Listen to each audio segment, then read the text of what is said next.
We'll be looking to adopt the budget tonight, April 13th. We'll be mailing the budget notice on May 3rd. Our public hearing will be May 8th. That'll be right before our board meeting.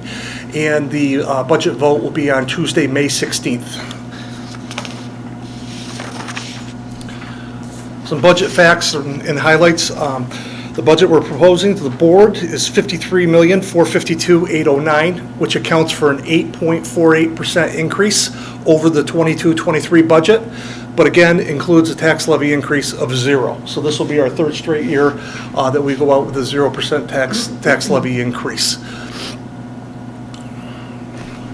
Some of the other propositions that we'll have will be a bus proposition, which will be 6 vehicles.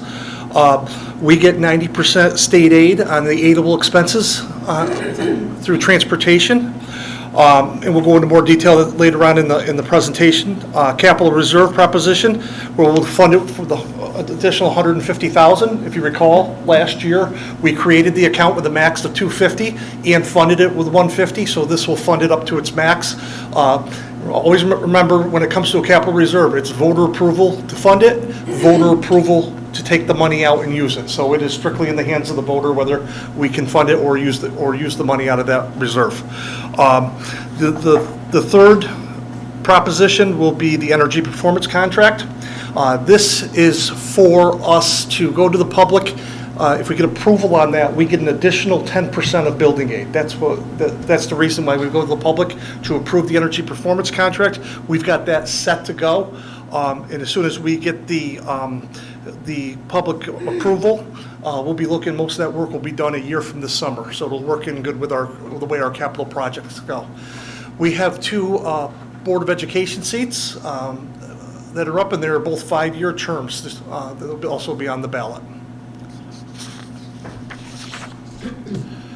As you can see, these are the budget development goals that were worked out with the superintendent and the Board of Education to provide transparency and communication, maintain high expectations, include priority improvements, grow positive culture, and support with professional development. And as we built this budget, Mr. DiCaprio and Mr. Ward, myself, we had meetings with the audit committee also. We took these goals into account as we went through and built the budget moving forward.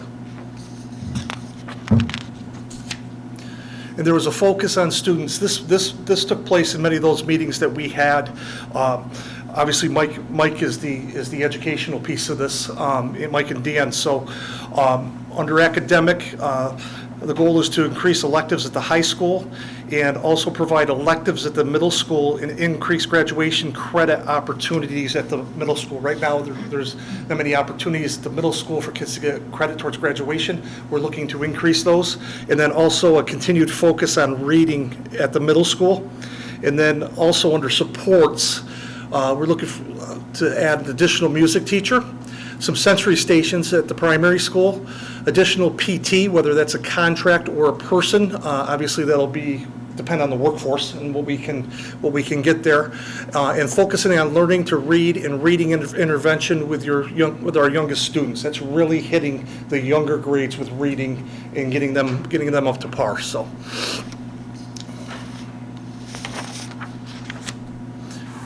On the revenue side of the budget, when it comes to our district, because we are a poor school district, and I say this every year, however you want to say it, we're half as wealthy as the average school district, or we're twice as poor. So we are very dependent upon state aid. As you can see, of our total revenue, nearly 72% is from state aid, and then our local tax levy makes up 24%.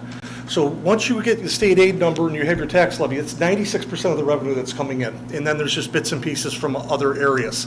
So obviously, when it comes to the state budget, and if there's any huge changes in state budgets, we can be hit very hard, or we can be the beneficiary of that also if a lot of additional money is added. So when we do a budget, you have to have a balanced budget. Your revenues have to match your expenditures. What the public votes on is your expenditure plan. But we also have to have corresponding revenues to make sure that we have a balanced budget. And for those of you who have been on the board for several years, you've heard me go on and on about the tax cap. It is not really a 2% tax cap as it was advertised. It's formula driven, and there was a calculation that we have to do. We have to do it by March 1st. We did it. We're all set. And again, in a couple slides, you're going to see where we've been with tax levy increases, and also what our tax caps were during those years. Here's our revenue summary. Not much changed in our revenue summary, and it doesn't in a lot of these different areas from year to year. We are seeing a decrease in payment in lieu of taxes. That's the pilots. Just because we have some pilots they're reducing. In 26, 27, that number is going to go up dramatically when the power line comes through. But also on interest earnings, we're starting to get much higher percentages in interest. So we're basically reaping the benefit of that, which will offset what we're going to get in the pilot. The state aid figure, obviously the big piece of that is the foundation aid formula. Right now under the governor's proposal, she has made us whole, which is money that we've been owed for a long time in the school district, and also some increases in there too. But we are going off that number. Generally, the governor's proposal is the lowest, and then we might get a little bit additional depending on how it works out. But we've calculated that number. We've gone through and calculated all the pieces, and we've calculated that number to a number that we feel is accurate. So as we move forward here without a budget, we feel comfortable with that number. So you can see that's a nearly $4.2 million increase in state aid, and our revenue is $53,452,809. So that's the revenue side, which will match the expenditure side. Here's the tax cap chart. And as you can see on the right-hand side, when I say it's not a 2% cap, it's not. We've got 1 year it was 1.7, another year it was 5.05. And what occurs is if you don't go up to what your cap is in that previous year, you're allowed to carry over some piece of that into the next year. So as you can see, this is showing 11 years. The highest we've gone up is 2% in 1 year over the last 11 years. We've been, 2s, 1.5s, 1.9s, and as you can see, the last 3 years we've maintained a 0% tax levy increase. Now that doesn't necessarily mean, my taxes may still go up depending on what the assessments are and how that shifts the pot, and Vince's could go down and Amanda's could go down, but the levy itself that we're collecting is not going up. It's the same as it's been for the past 3 years. And again, the chart kind of drives it home when it comes to revenue. You look at the New York State aid is 71.9%, local taxes are 23.8%, and then fees and other money that we collect, we call that junk money we collect, is only 4.3%. So we really are truly dependent upon those two revenue sources. And the last slide on revenue, just to hit it from another angle, you can see 22-23 on one side, 23-24. Local taxes are staying the same. State aid, that's your $4.2 million increase. And then your fees and other, we have a little bit of a dip in there, but it comes out to $53,452,809.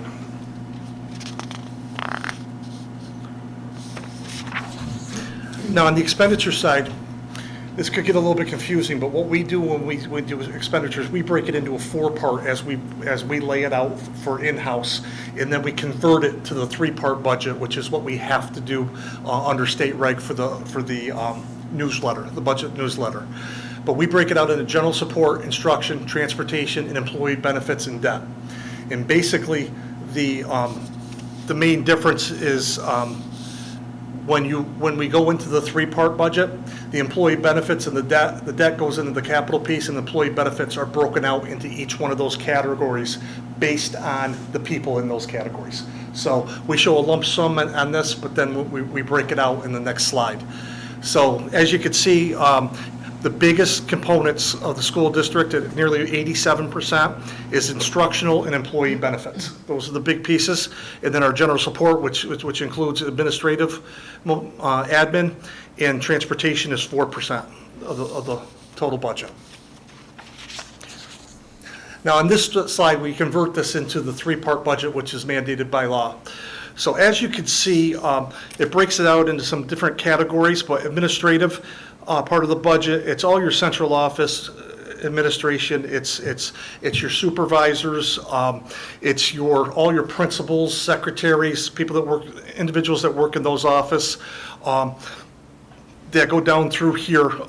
In what you're seeing is just a little bit here or there of increases throughout based on contractual obligations. The one bigger one that we have is supervision of regular school, and the reason for that increase is that's where security falls underneath, and with us having in the budget another SRO, that's an increase. That's the increased contract that we have with the SRO, along with individual salaries and raises and items like that.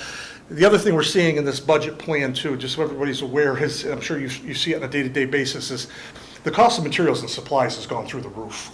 So for us to maintain the operation and what we're doing, you're starting to see increases in those different areas.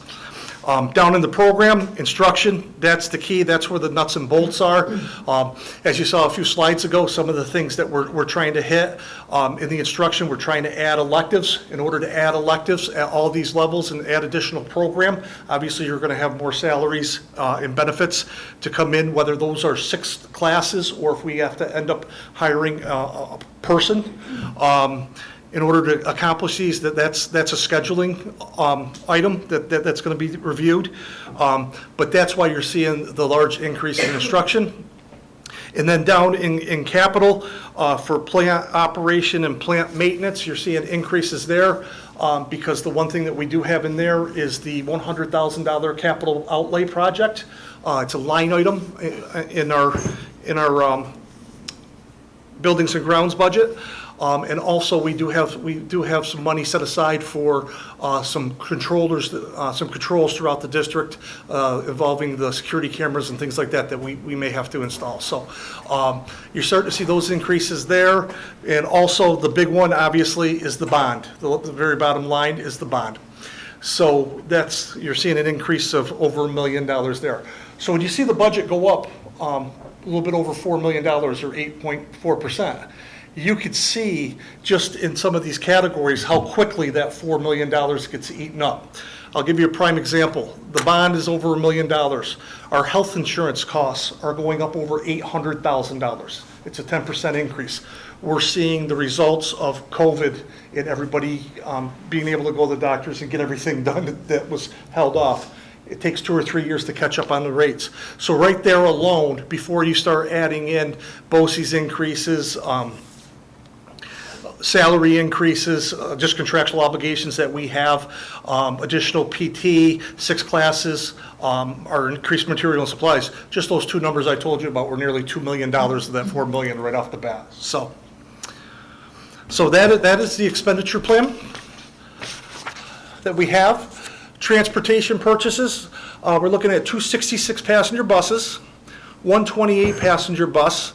We actually had to change that because we were buying 32 passengers, but Ford is not making those chassis anymore. So now we have to change, and that's another thing we're running into is the chassis on buses and what we can get.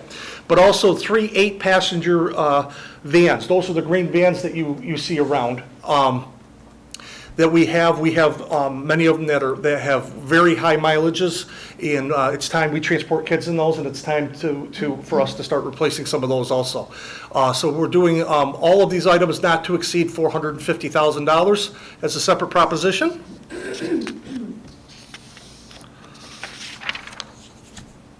So and this is basically for the public, because this will be part of our public presentation. So basically what's occurring is Proposition 1 is the spending plan of 53,452,809. Proposition 2 is the bus purchase that we just reviewed for $450,000. Proposition 3 will be funding the capital reserve with an actual deposit of $150,000. Proposition 4 will be the approval of the energy performance contract to get the additional 10%, and the 2 Board of Education seats, which are 5-year terms. That'll all be on the ballot this year. And again, we reviewed this earlier, the budget calendar tonight, then you have public hearing on the 8th, mail budget notice on the 3rd, and then vote on May 16th. And the vote is in person, high school gym from 12 to 8. If anybody is looking for absentee ballots, please contact Mrs. Kelly Hensel. And you can see her email, khensel@hfcsd.org, or 518-681-4124. So one of the things, the last slide that we're going to have is, go one more. The last slide we're going to have is at the board any questions, but I'm going to kind of, just want to say one more thing before we go to any questions. So with doing this, generally, Vince and I were talking about it before the meeting. I really can't remember the last time that we did a budget without having the state budget in place here. Years ago, yes. One year the state budget, when I was in Stillwater, actually came out in August. So it didn't help much the budget, what was done and everything like that.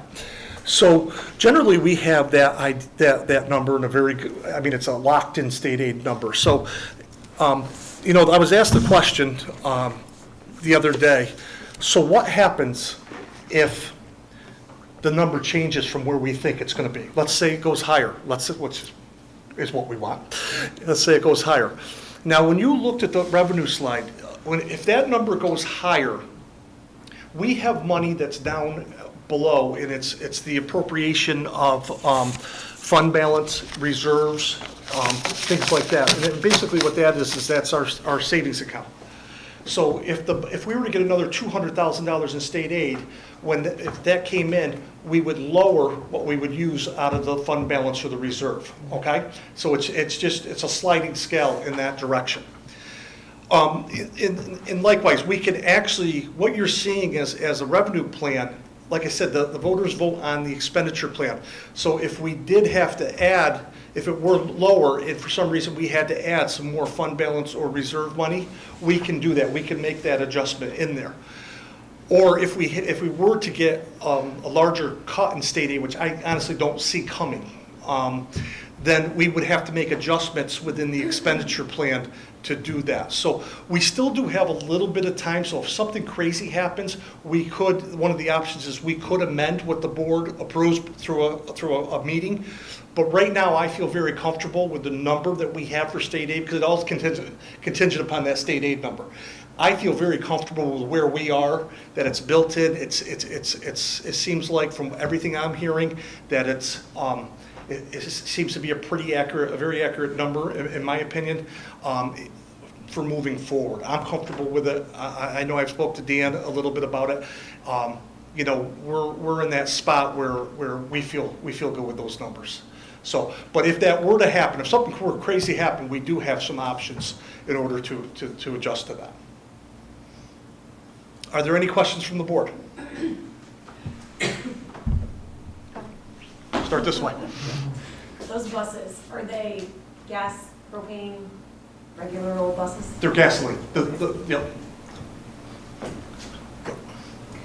Has there been any indication on the advocacy efforts for the strings attached to the $500,000 in state aid for tutoring only? And will that impact us? It could impact us a little bit. It is a number. It's a $500,000 number to us.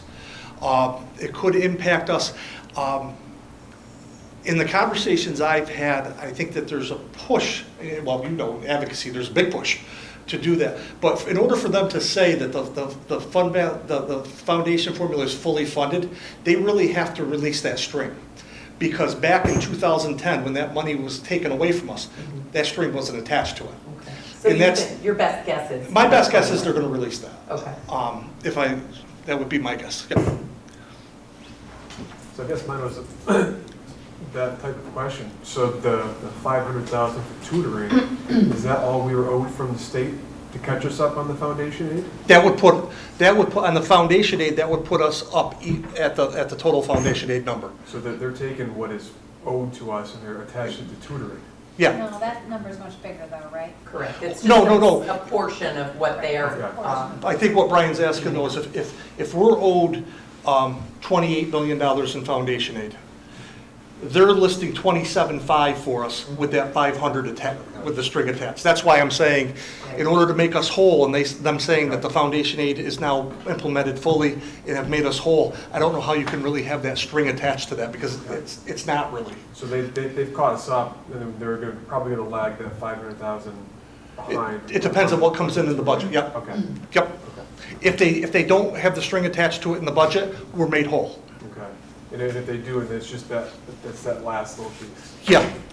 Well, we would use probably a portion of it for what Yes. it's intended for, but probably not that whole. Yep. Kevin, I have one question, and this always gets, so if you look at the pie chart under the expenditure plan, expenditure defects, whatever slide that is. There's not numbers on the slide. So this is where you have it broken up into 4 categories versus the 3. So the instruction listed on there, that includes like anything to do with kids, so salaries and benefits in that category, No. just salaries. Salaries. All right. Salaries, that's all of your teaching, all of your aides, your assistants, all the supplies, all the contractual, all the equipment. Yeah. The reason why that employee benefits piece is so big is that's in that 4 part, that's where we have everybody's health insurance, everybody's dental, FICA, Medicare, Social Security, TRS, ERS, all those. And the salaries of non-instructional staff, or no, just health insurance? Like your like maintenance staff and everything, their salaries would be in there? Those are in the general support. Okay, so Yep. that employee benefits is truly just benefits for everybody? It's Plus- benefits, yeah. plus Yeah, it's other- benefits and your debt service, your bond Yes, payments. okay, Yep. and that's, okay, thank you. Anybody else? Vince? I assume your buses are being replaced, right? You assume my buses will be what? You're replacing other buses. Yes. We lost buses because we didn't say that. Say that again? We lost buses because people thought we were just buying them. Oh, Yeah. Not replacing. No, they're being replaced. Yeah, we're replacing them. Because we keep a rotation on all of them, so Built in. it seems like, Yep. Yeah, one of the things this district has always done is we replace buses. We generally will not have a bus older than, except for the outlier that's 8 or 9 years old. When I was in Warrensburg, we had buses that were 14 and 15 years old, and it's just so expensive to continue to repair them and things like that. So we have a very nice rotation plan, which was here before I got here, and we've just continued it. So it's a real nice rotation plan that we have, and it really saves money in the long run. It does on repairs. So Kevin, one more unrelated question, kind of. I think in last year's budget, we had put in a snowplow replacement truck or something. Mhm. Do you know, has that come yet? it hasn't arrived yet. It's been ordered. What occurred was, coming out of COVID, that truck was ordered through Ford because we have to do it in a certain manner. We have to go through OGS and all that. That was ordered, and then basically it was held. And then Ford basically sent everybody a notice that we're dropping all those orders. But if you're interested in the new model year, you can be at the front of the line. So then we got to the front of the line and ordered, and they're being built, but it's taking. So budget-wise, do you have to make any accommodations for something like that? It's No, just we- the money is already appropriated? It's already, we appropriated before, yep. Yeah, that's how, you used to be able to go on the OGS website and buy like those vans too. And it used to be quick and easy, go to the spot, there's your bid. You know, the company, the person that won the bid is out in Syracuse. I want three of those, boom, they call you up out in Syracuse, we're delivering them in a week. It's almost impossible to navigate and get things on OGS right now. So we are looking at some different options with bidding and different things like that. And that's, unfortunately, that's the way you get, because it's great prices at the state contract pricing on vehicles. It's incredible the discounts you get. Mike or Dan, do you guys have anything? I'm all set, thanks. Do you have anything for me? Anything for Mike? Any questions for Mike? Nope. Okay. No questions. Good job, Kevin. And good questions, folks. I know Jeff is going to remind people about those board petitions. That's important, so I just want to speak to that real quickly. If we don't get any board petitions, Kelly, are you guys hearing me? Yep. If we don't get any petitions, that means there's no names on the ballot. That means it goes directly to write-ins. So, in my previous experience, I've seen board seats go to folks with 7 votes. That's not how you want things to operate. We ended up with some good board members in my previous experience with that process. We're talking about how many voters do we have, Kelly, on our registry? 7,000 something, yeah. Yes, so we hate to have any board seat be decided by 7 write-in votes or 70 write-in votes. So I would just say, just to get that reminder, I hope anybody who watches this meeting live, who watches it later, gets a board petition in. So if people have some out there, please make sure they give Kelly, so we can have board members who want to be on the board and want to put in the work. You guys know there's a lot of work to be done, and we've got some pretty good momentum. I think to keep us moving along that same path. That's all I think I have, unless there's questions for me. Questions for them? Any further questions regarding? Okay. So to make the resolution, be it resolved, the Board of Education of the Hudson Falls Central School District approves the 2023-2024 budget plan and proposition as presented. Do we have a motion? So moved. So moved by Kristen. Seconded by Heidi. All in favor? Opposed? That carries. Okay, so just to conclude, just another reminder, we've heard it multiple times throughout the presentation, but there are two seats open, Mr. Gallo and Mr. Steele, Dr. Steele. If you need to get your petitions in, if by April 17th, which is Monday by 5 p.m., which is right here at the district office to Mrs. Hensel. So at this point in time, if you're interested in getting the petitions in, you have to have them in by that time. Other than that, I think we need a motion to end the meeting. So moved, Amanda, seconded by Second. Crystal. All in favor? Opposed? That carries. Thank you very much.